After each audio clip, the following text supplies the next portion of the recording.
Hey y'all, welcome to Off the Beaten Path. My name is Cush. My name is Breezy. On our podcast, we explore the great outdoors and the Second Amendment with a blend of culture, comedy, and conversation. And oh yeah, I'm making beats. All right, everybody, we want to welcome you back to another episode of Off the Beaten Path.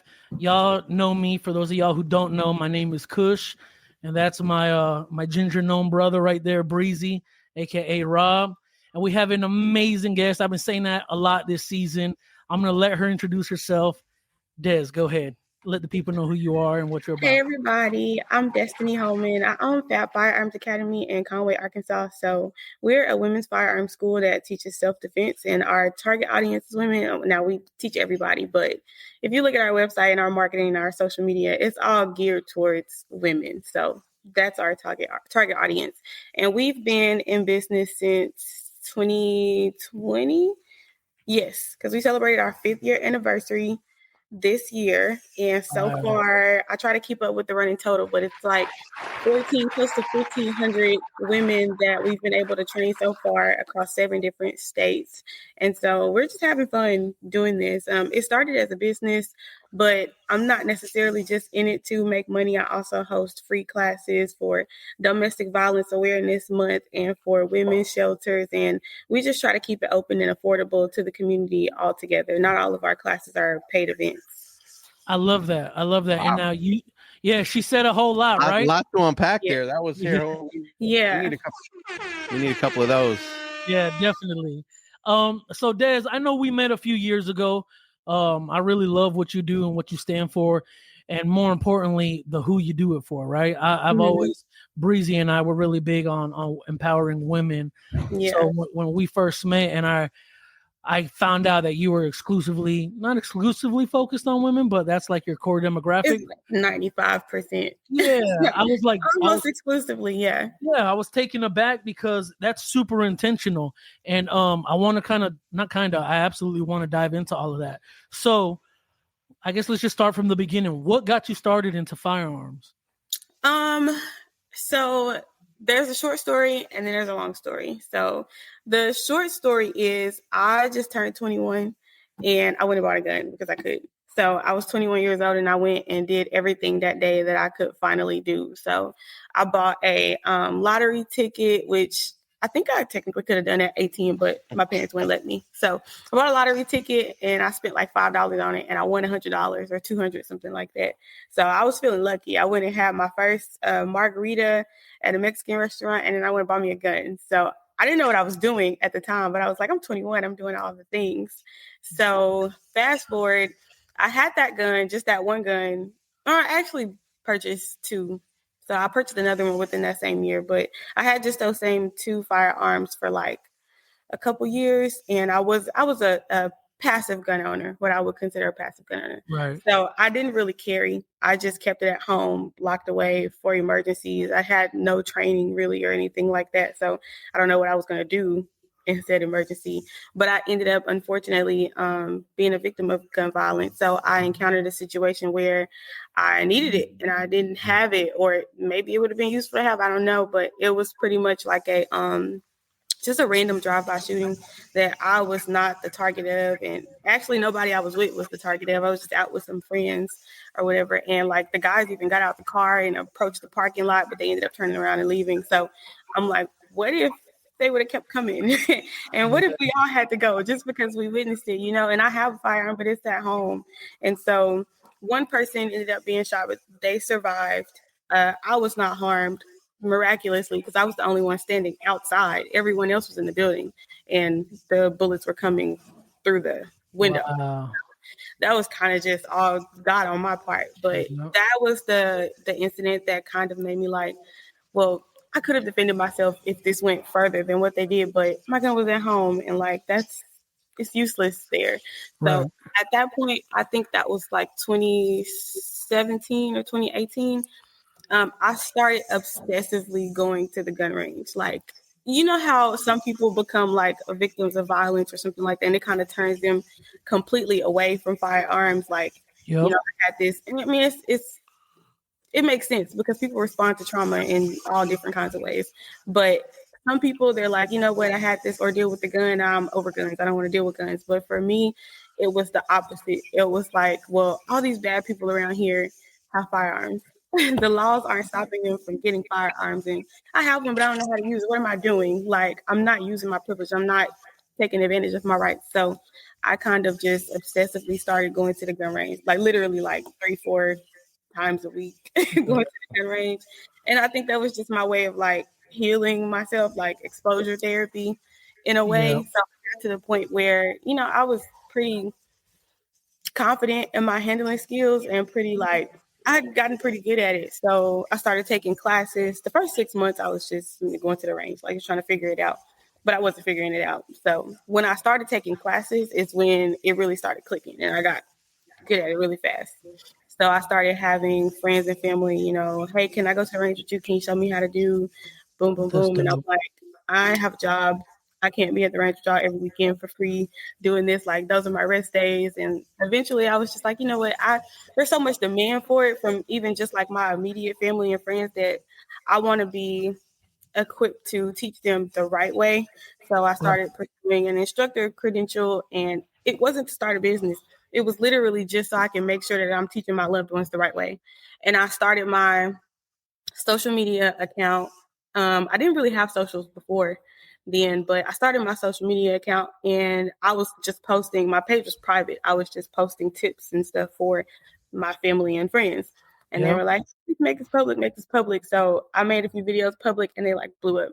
So I didn't choose the content creator life. Yeah.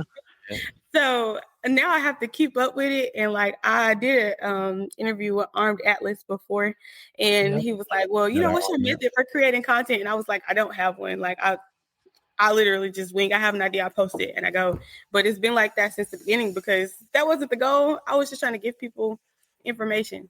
But I mean, I'm glad that it did blow up because I've been able to reach, you know, like thousands of women that, you know, aren't in my geographical area that I may not have otherwise been able to reach.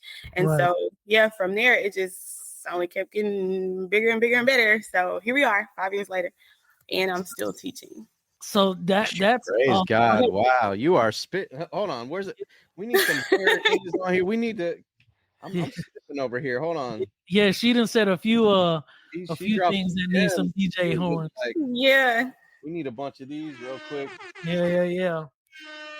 I know you have questions, Cush. I have a very simple question because I'd love to know what it was. What was the first firearm purchase you made? You said you did it. Do you remember what it was? Yes. I actually still have it. Well, actually, my cousin has it, so it's still in the family. But it was a PT 709 Taurus. Wow. And so when I'm telling, it was like purple, like lavender or something like that. Yeah. Purplish, pinkish, I don't know. But when I'm creating this content, I'm telling women like, hey, don't go by aesthetics when you buy your first gun. Like, do your research, take classes, make sure it's a reliable firearm. It's from experience.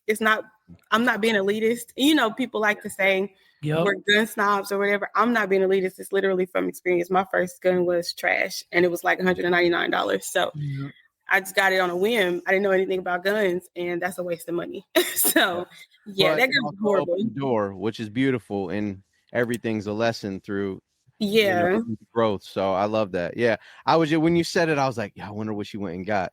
Yes, and then my second one was a Ruger LCR. It was a revolver.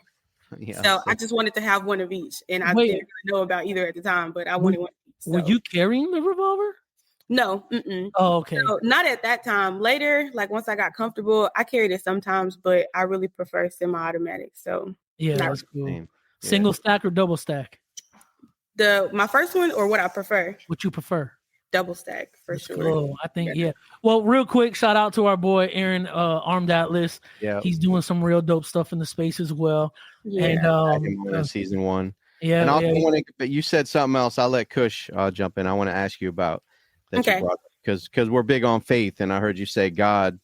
You know, it was divine intervention that I wasn't harmed in the situation. So Feels like it. Yeah. I'd also like to ask you about that. But go ahead, Cush. No, I was gonna say, because you rattled off a lot. That's what I always love about you. You're very forthcoming with information, and you're very transparent, and I love that. Even now to this day, I mean, I think I shared a post from you the other day on my personal Facebook page because it was about the importance of women training. And I think someone recently in your area, a woman got hurt. Yes. And I saw a few of my friends, my women friends, share it. And I don't think, I think a lot of people as a whole, I think, are reactive when it comes to some sort of act of violence or anything like that. I don't think anyone really prepares. We had a guest on our first season. I think it might have been Kenzie, when she was like, I wanted to be proactive and make sure if somebody comes into the house that I live in, I'm prepared to handle that situation. Right. So it's cool for you to have had the idea of, I'm going to buy this firearm.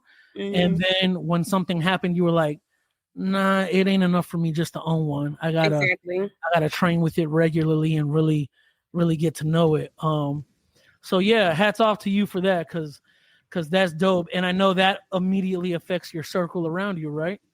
Exactly. And like there are a lot of, not necessarily instructors, but just people in the space who are well-meaning, but they'll say things like, you need to be proactive when it comes to your safety and like blah, blah, blah, which is good advice.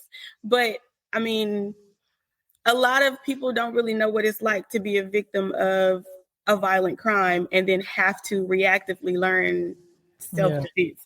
So it's harder when you're reacting to something and you have that trauma and now you have this fear about this tool instilled in you. It's harder to teach.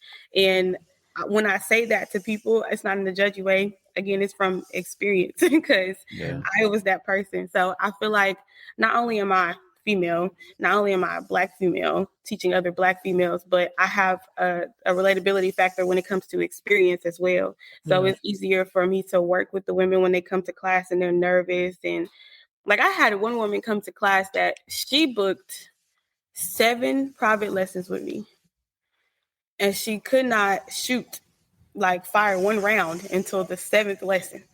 So after and it was like a whole hour and a half, we were just dry firing and picking up the gun and putting it down and loading the magazine with dummy rounds and then dry firing and then picking up the gun and putting it down.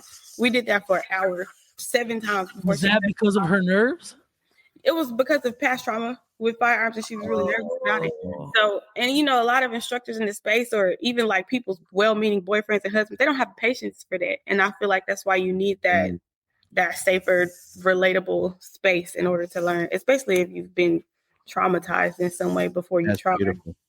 Yeah, and I love that you mentioned, because you're right, everyone has a different response to trauma, and that you leaned into it. You embraced it and used it as a tailwind to drive, to get better and learn and to train. So I love that story. I feel like I didn't have a choice. It's crazy. And for the listeners, all our male listeners, have some patience with your ladies if you're taking them out to the range, because man, we can quickly do some mansplaining stuff, and it just in our heads it might make sense, but in reality, it's like your wife or your partner, whoever she is to you, may have tuned you out already just because of how you're saying it. So and I try not to bash the boyfriends and husbands. Like, I make little jokes here and there, but I know that they're well-meaning, because if they weren't, they wouldn't be trying to teach her in the first place. Of course. But when you're it's like when you have a personal relationship with somebody, you're emotionally invested in the outcome, and so you start to get impatient and disappointed and like, I know you can do this, and that doesn't feel good to somebody who's literally trying their best and they can't do it. So I feel like that's why, for that reason alone, is why you should send them to a professional, and if you can, somebody that can relate to more, so that you don't, unintentionally discourage them when you're trying to help them. Something else that I wanted to, you just kind of said it like as you were doing your intro, but I think it's something big. You and your folks at the academy, at Fab Firearms Academy, have trained close to 1,500 women. That's fire. And how much time was that? That was over the last 4 or 5 years? 4 years. 4 years? Like 4 and a quarter. Because I taught my first class in September of 2020. So it was late in the year. So over the last 4 years or so. Wow, that's dope. That's really dope. That's amazing. Give me a DJ horn for that, bro. Yeah. I was waiting for there it is to pop up on the screen. Oh yeah. Yeah, we'll get a few of those. You're a little delayed. That's all right. I try not to have like a goal number in mind, because when I started out teaching, my first class was literally, it was 6 people in there, and 4 of them were my relatives. So I'm like, okay, this is cool. This is a start. And then it got to the point where I was having like 20, 25, 30 people in a class, and it was getting done, but I felt like I couldn't give my students the individual attention that they needed, especially considering like some of their backgrounds. Yeah. So I found my sweet spot. And now I don't host classes that are bigger than 12 to 15 intentionally. Like, I know it could be, but I don't want people to come to my class and feel like a number, or like they can't get help when they need it because it's too busy. So I try to keep them small now. So that number is growing, but it's growing slowly, intentionally, because I want to be intentional with my students. I love that. I'd love to know, like, out of all the classes you've done, what's like a common theme you hear, maybe like a reservation they had, or something that they overcame, like something that when you crack that code, and you can see it, like, oh, this was that thing that made me comfortable, or take the next step to the next level in my training. A common reservation that I see would probably just be misconceptions about firearms, like, altogether. So, I mean, we're in a country full of guns, but a lot of people haven't a clue, like, anything about how firearms work. So, and all we have to rely on to teach us is movies, media entertainment primarily, and we know that stuff is false or not necessarily entirely accurate in the movies. So when people come to classes, their idea about what it's like to shoot a firearm or handle a gun or even be a gun owner is negative. It's like, and in all of my classes, I ask the women at the beginning of the class, I'm like, hey, introduce yourself. Where are you from? And what do you do for a living? And I do that intentionally because I want them to be able to look around the room and see that gun owners don't look like a certain type of person. Like, we have a teacher, anesthesiologist, a librarian, a nurse, a 911 operator. Like, these aren't good old boys. These are just regular everyday women. So that's probably the biggest reservation that I see, is that they feel like it's a bad thing to do that they're doing, and like, or that it's going to hurt them in some way, even like, because they don't have control over the gun yet. So, but the moment where it really starts to click, I think it's really important for all instructors to incorporate this in their classes, is just dry firing, literally. And people say that that's the answer to everything. Like, it almost sounds cliche, but when you let people work through the firing sequence empty, without the distraction of the noise and the recoil and all of that, it clicks. So by the time that they actually fire a live round, it's like, oh, I understand the mechanism behind what I'm doing. I know the whys, and breaking everything down in, explicit detail for women, because women are very detail oriented, that helps too. So after they dry fire a few times, or even just use certain pistols, it's like, okay, you can literally see the tension leaving their shoulders if they I think first, or dry fire first, instead of just handing them a gun and saying, hey, you got this, do it, which is what a lot of spouses do, and they don't realize that it's counterproductive. I think every guest we've had on so far has mentioned dry firing. And how it helps them. Like, one of our guests, shout out to Tess, she's an Olympic shooter, 7-time champion. She's like, I only do it 10 minutes a night. She goes, like, it's so important to what I do and how I do it, that I think anything after 10 minutes is a little much, but you don't realize how much it reinforces a good habit or a bad habit. And so when I hear all the ladies saying dry firing, it seems like dry firing is what really helps. It's just the key. Get to the next point. Go ahead. That's all I could do. No, that's all right. I'm just dropping. I'm supposed to be, every time she drops a gem, I'll just. I'm a little late on the gems. At this point, every time she says something, just bing. Yeah. No, I love that insight. Yeah, it's amazing to and I for one, I mean, we had someone ask, we were doing a content shoot. Shout out our boy, our guy Gun Daddy, Firearm Pappy. He asked us what level we considered ourselves. We're around firearms enough, and fairly, we said, intermediate, I would say. We'd love to train more. We talk about it. We're comfortable with firearms, but dry firing is something I just don't do. So I love to hear y'all talk about it, because it just, for whatever reason, I'm going to show up to the range and load up and just start shooting. And I've heard several people say, yo, I don't even fire around for a minute. Like, I'm making sure everything's cool, getting comfortable with me. And they're, it's not like it's their first time shooting. There are also people that are on a higher level. So I love for our listeners, for people watching, that almost everyone, like he said, on the season, said, I dry fire. It's not something you have to do for like hours and hours every day, even just 10 minutes a day, or even just grabbing your fire. And I don't know about y'all, but like, I have a habit of just like picking up my gun randomly and like just looking at it, or just wanting to hold it or whatever. Cause I don't know. I like Frankenstein my EDC. And so I like to look at it. It's pretty to me. But even if you just do that one time and pick it up and aim at the light switch, clear it first, but aim at the light switch or something and dry fire. You dry fire, even if you just press the trigger once or twice. So you don't have to overcomplicate it, but it's really just getting used to the mechanism so that you understand what you're doing right or wrong when it's live. Yeah, because I don't even dry fire. I think the only time we did dry fire is when we were at the studio, Breeze. We would say breach, and pretend people are running into the studio, and Breeze would take one part of the studio and I'd take the other part. And so, but after that, I haven't really.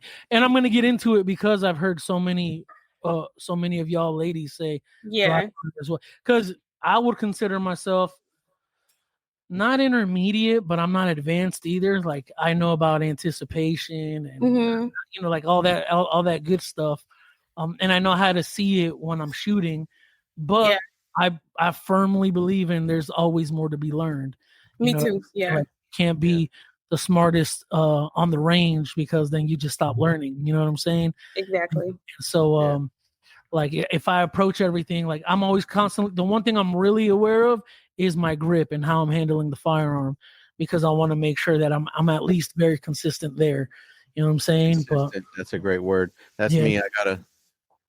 I feel Gun Daddy's head. I tend to. He literally held his head. My head, and I felt big old palm on my head to straighten it out one time.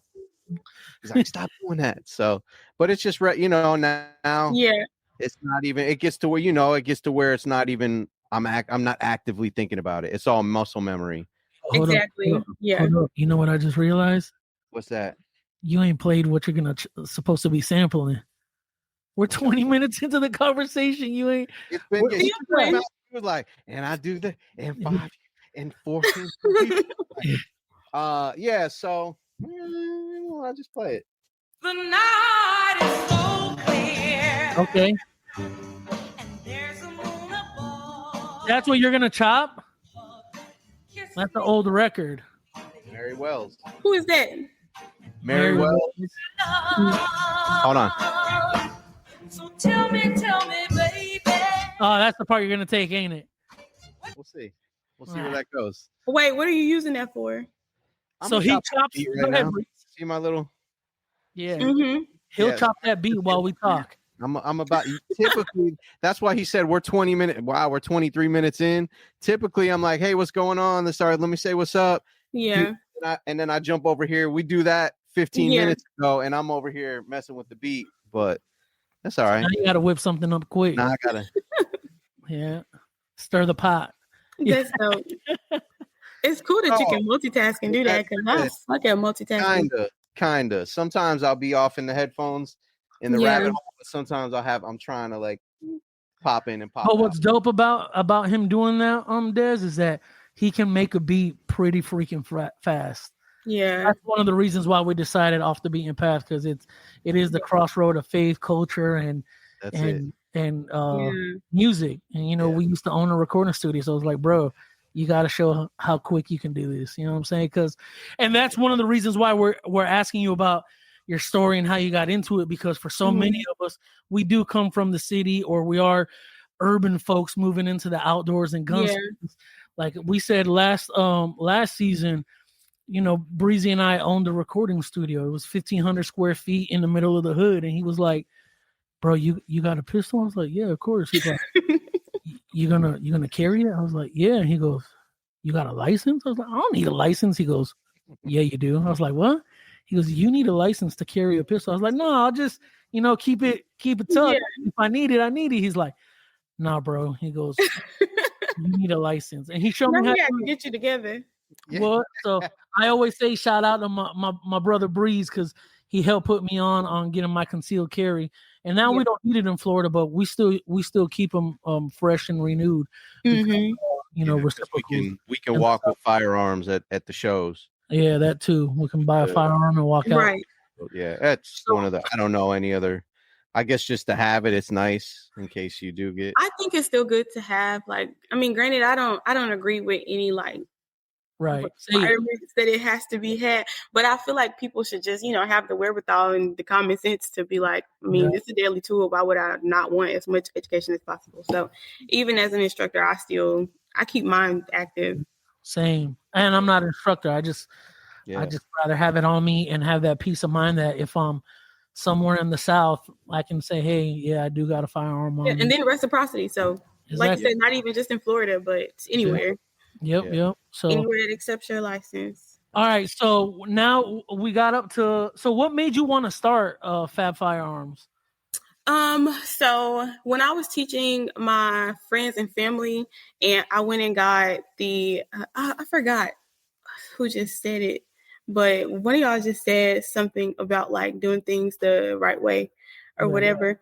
So even when I was just, informally teaching my family and friends, I'm like, I want to make sure that I'm teaching them the correct way. So I sought my instructor credentials just to, like challenge myself and make sure I'm doing everything correctly and make sure I'm able to teach, which they go over in all the classes. But when I got the credentials and after I taught my first class, which was like primarily family, it was like I don't know, like the demand for that training just peaked. And it was during COVID. So it was like people were scared. Yeah. I still to this day don't really understand what exactly people were afraid of, but people were they had this like heightened sense of like panic, like constantly. So a lot of people were seeking, to purchase firearms and buying up all the ammunition and toilet paper and all this crazy stuff.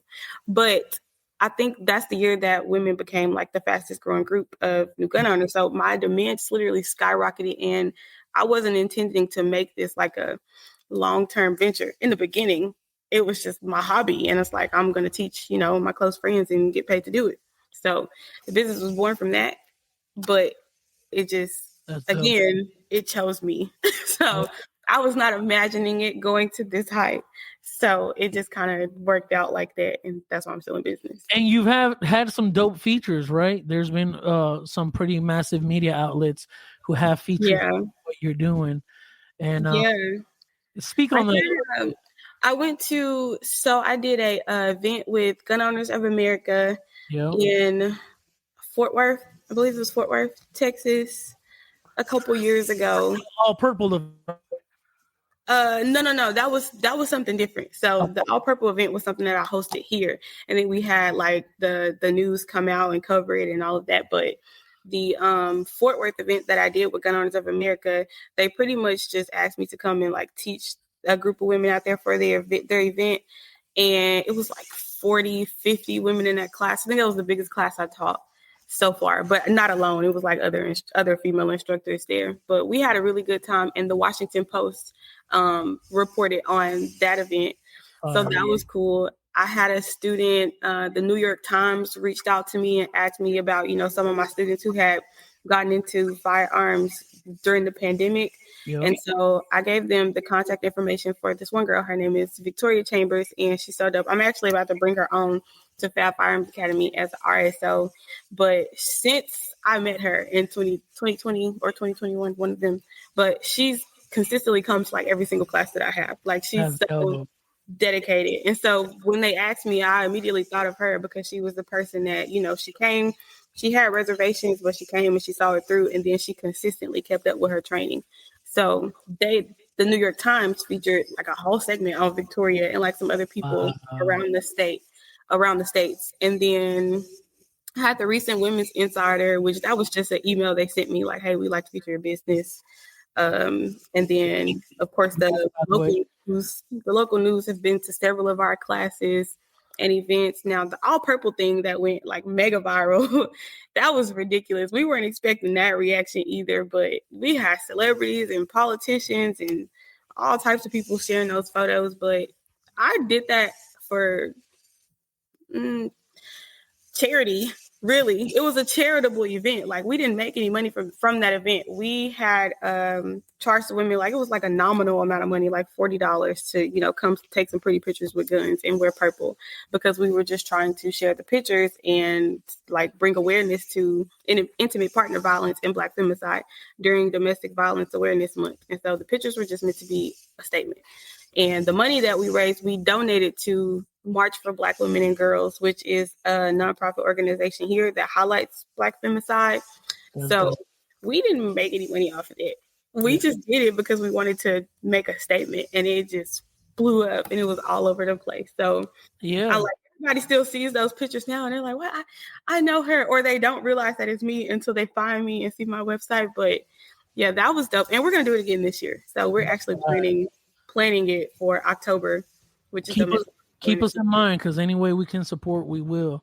Yeah, if y'all want to come down and cover it, like, I'm down. We definitely do that. But we don't have a date yet for October, but it'll be during October. Okay, yeah, because man, like, that's one of the things I love about you, is that you are really big on community, and that's something me and Breezy are really big on. Is the way we positioned our business is to be the agency that is focused on community first. You know what I'm saying? Yeah. And so it's dope to see how pretty much, like, there's been several times I've seen you go ridiculously viral, and I'm in the background, like, just cheering you on, because I know how, we've had this conversation a lot. It ain't no secret. There's a lot of companies out here in the firearm space that just don't value one influencers the same way, and others influencers of colors. You know what I'm saying? And so it's like any exposure or virality that y'all can get adds value to y'all and how much y'all are doing. And so I always see that. And when I do see it, I make sure I share it from our platforms, or our social media manager shares it, or Breezy will share it. So, it's dope just to see you get your flowers through other media outlets, but also just how your movement is growing, because you said you travel, right? How many states have you traveled to train people? 7. Wow. All in the South? 7 so far. No, primarily in the South, but I've been to Pennsylvania, and that was really dope. That was the furthest that I've gone. And honestly, when I traveled and taught that class, it was an eye-opener for me. I'm like, people way in Pennsylvania are like wanting to support little old me from Arkansas. Like, I thought it was really dope. But we were at I forgot the name of the range, but it was like a police pistol combat range. It was really, really nice out there. And I had a large group of women. We taught 2 classes that day, but that was probably one of my top 2 favorite travel courses. And then for some odd reason, I really don't know, but I have a huge following in South Carolina. So I've taught a few classes out there. It's like my second home. Like, I travel out there and teach a bunch because they always sell out. Like, there are a lot of women in South Carolina and North Carolina that support Fab Firearms Academy. I even considered it at one point. I was like, if I'm going to move anywhere outside of my hometown, I'm probably going to move to South Carolina. But then I changed my mind because I like it in Arkansas. But yeah. For some reason, that's like other than home, that's like my top state for as far as like support. But I've been to 7 so far. I for sure would have thought you would have said Texas would have been up there. Where, like, I haven't taught any like classes through my business in Texas. Whenever I've traveled to Texas to teach, it was usually I was hired by another organization, like Gun Owners of America. I taught events out there in Texas for them. So we do got listeners. Last season did really good as far as growth is concerned, but I want to ask you a couple questions in reference to new firearm owners, specifically women, right? Mm-hmm. What kind of tips or advice would you give any young ladies who are getting started? Like, I know one of the most common things I see among both men and women is men think, oh, let me get my old lady a teal or a pink firearm, or let me get them a little pea shooter. And I love seeing when you post on your socials, like, get them what. So I'll let you answer it without me giving it away. But what would you say is a good firearm for beginners? So I never answer that question because I don't know. I don't know what's a good firearm for you. I know what was a good firearm for me, but I only knew that after I took classes. And so my advice, which is cliche and people don't like to hear it because it sounds like a roundabout answer. It's like you're avoiding the question or something, but you first of all, just take a class. Like that way you know what right is supposed to look and feel like before you go shopping for a firearm. Otherwise, you're just going to spend either a little amount of money on some crap, or you're going to spend a lot of money on something that you can't return and that you hate shooting, so you're not going to train with it. So also, I tell the same thing to like the spouses, like husbands and boyfriends. Don't buy her a gun. Like, I mean, it's a nice thing to do. Like, hey, I saved you some money and I purchased this thing for you, but you don't want to do that because you want whatever she chooses to be a product of her preferences. So that's what you want to do. That's dope. And I agree with you. My wife, man, I love my wife. She's from South Texas, so she's a shooter. I got to get her out shooting more because she's just dope. I love to see her when she's behind the gun. But that leads me to a question, because we talk about the family dynamic, or even if just couples are dating or whatever, not necessarily married or whatnot. But I know you recently had a baby girl. Yes. I saw. First off, congrats to you and Big Brother Tim. But I want you to talk a little bit about your experience, because you were pregnant and still making content, and some of your content was very forward thinking in how you dress and how you carry, right? And we had this conversation with Jazz. Shout out Jazz. She told me to tell you what up because she knew I love her. I love her too. I love both of y'all. I told her, I said, you, Dez and Amber, I love y'all with everything I am. And so shout out to y'all. But how did that change when you were pregnant? Like, how did your awareness change as a woman, one, but then two, as a mother? First and foremost, if I'm being completely honest, I was miserable when I was pregnant. Not because of the pregnancy, but just because I love what I do, and I literally had to stop doing it for 10 months. So all I could do was dry fire, but because I couldn't focus on like the actual live fire aspect of what I do, I had a lot of time to just focus on the situational awareness aspect of everything.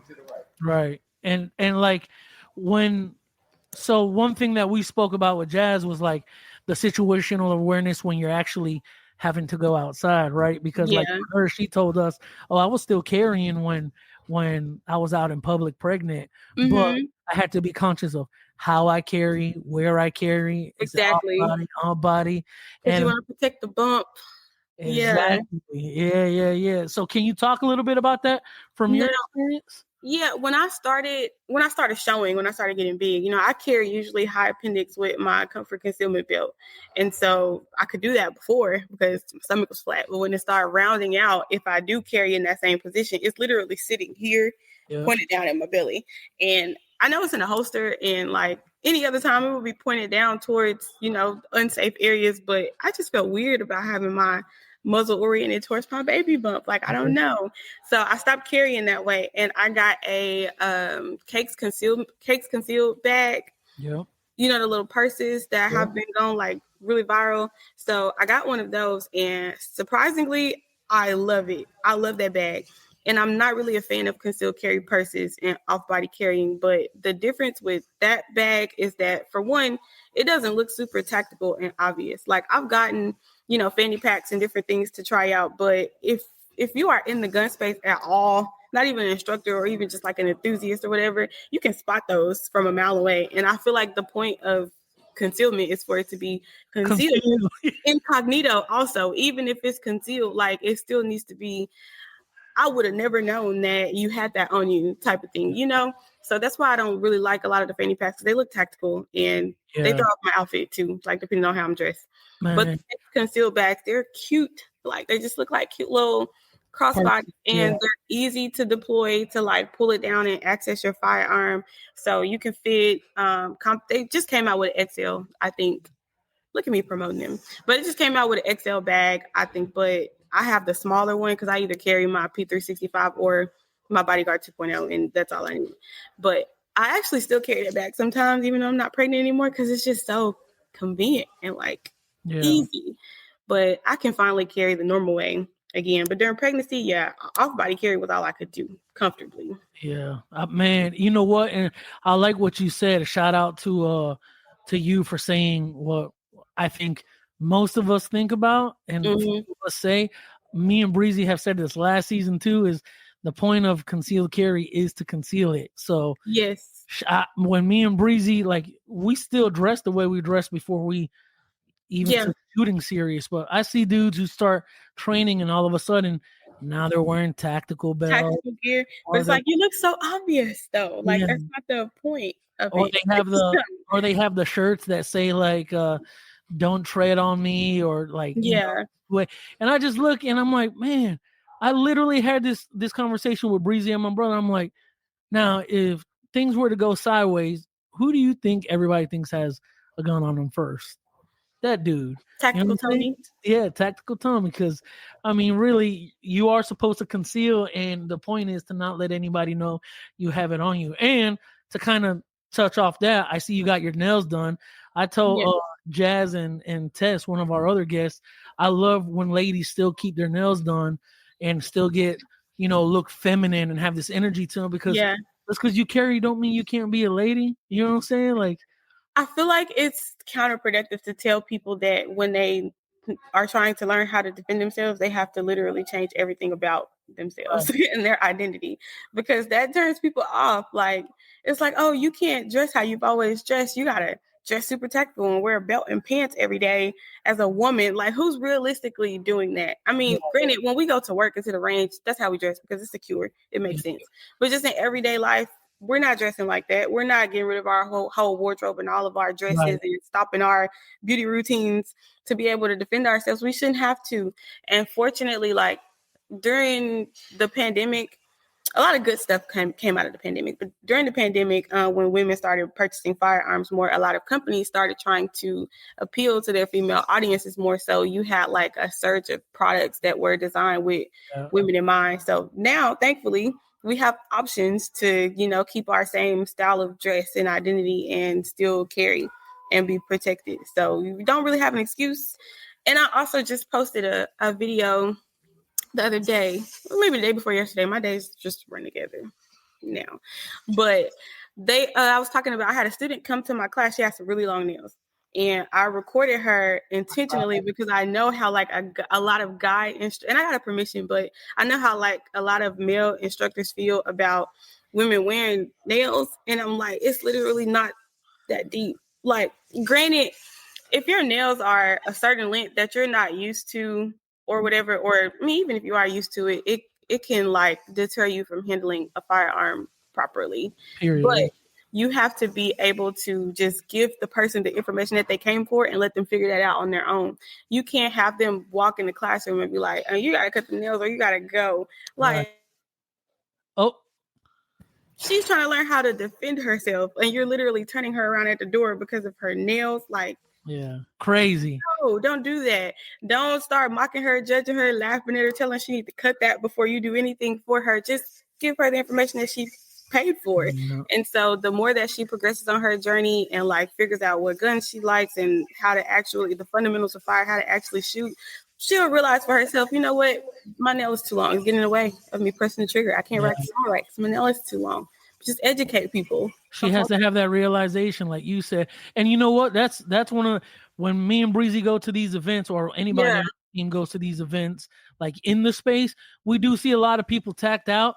Me and Breezy, 90% of the time, are wearing our Air Forces or some sneakers, because I mean, we really ain't, what is it? Tactical, I think is the expression. Yeah. We ain't that. We ain't got like no Malinois dogs. We ain't, you know what I'm saying? Like, some of that tax stuff though, but that's not, we got pistols. I mean, but I mean, what I'm saying is we don't walk around like that. Hey, I sure as hell don't. I feel like it's too obvious, and it defeats the purpose of like being concealed. Like, you can say that you're concealed carrying, yes, and you probably are, but your entire expression, how you're expressing yourself out in the world, screams gun owner. It's like tactical. And so it really defeats the purpose of concealing. You might as well just open carry. You might as well. So I don't know. I'm not.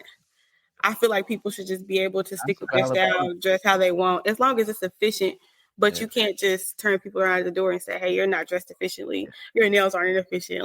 You need to change your clothes. Like, just let them learn from experience. And then if they want to change that about themselves and continue to pursue gun ownership, they will. And if they don't, they don't. That's cool. You can't force it on anybody.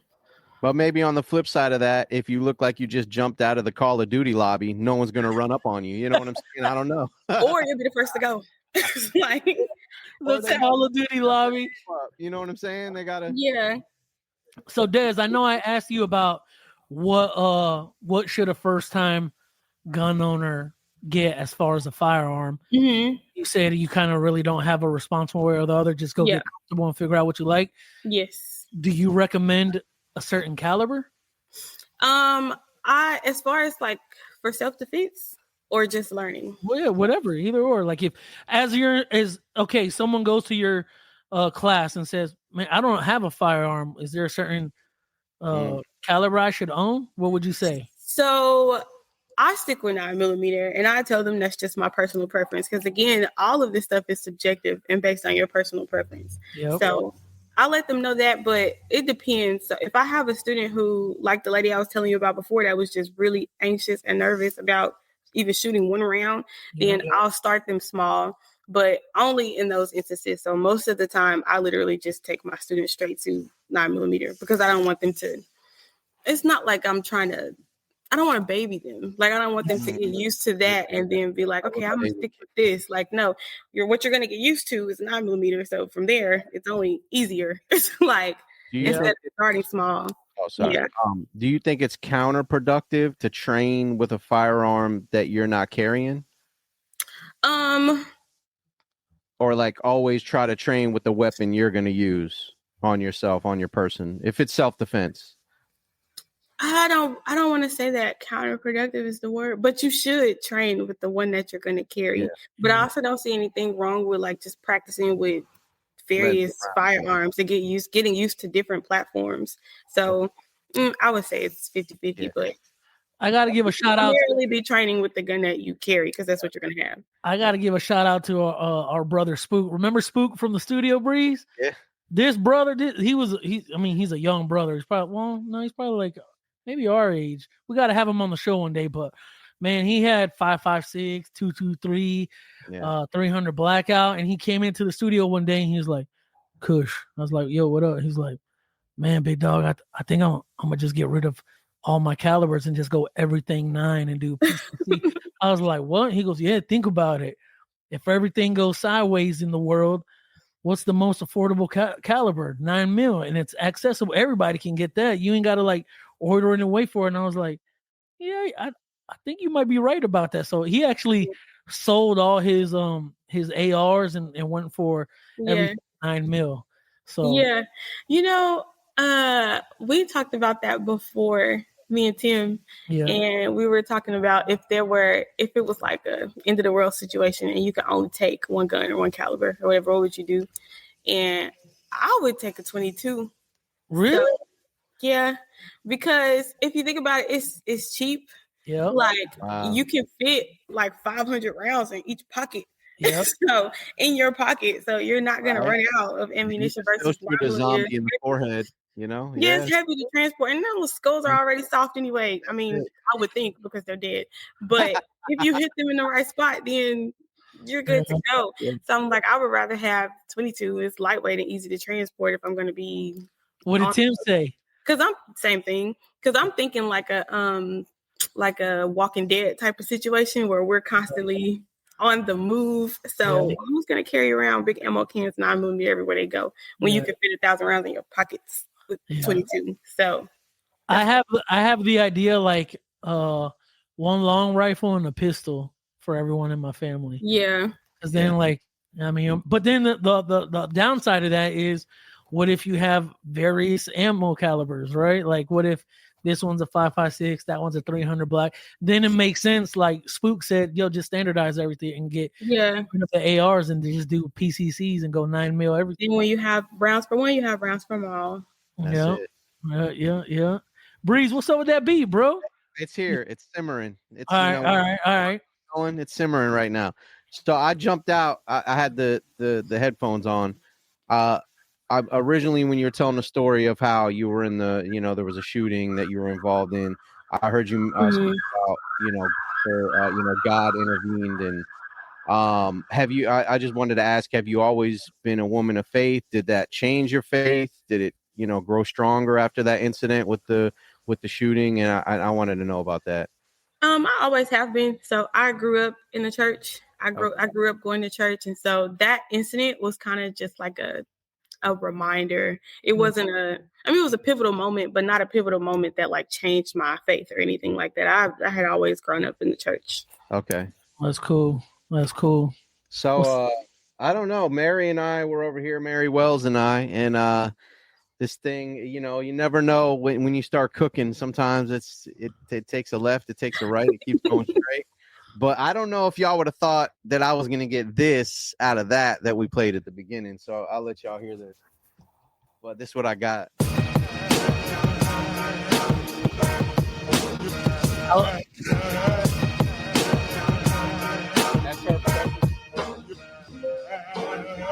I like how militant it sounds. That doesn't even sound like the same song. I pushed it down like four. Yeah, I like when it goes dark. It's a real happy song. I don't like happy music. So when the zombie apocalypse is popping off, I just get this going in the back of the truck. In the back of the truck when the zombie apocalypse is happening? It sounds totally different. Like you did all that while we were talking. I'll tell you real quick. What's one of the hold on. Yeah, that's so here's the lover comes. Your lover comes. That's cool. You're a nerd, bro. You're a nerd. Nah, I like how dark the sample is. I usually don't like. Yeah. I usually don't like happy music unless it's like reggae. Yeah. But yeah, Des, I know we're coming up on an hour. Mm-hmm. I wanted I don't know, Breeze, you got any other questions you want to ask? Thank you. I trust that you covered everything I was wondering about. We thank you for your time. Did y'all talk about where to find you, like where everyone can find you online? No, go ahead. Yeah, jump into it. I can do that. All right. So on Instagram, Facebook, Twitter, X, and TikTok, my name is the same on all the platforms. It's Nina de la Flores. So there's a story behind that name, but it's NINADELAFLORES. Nina de la Flores.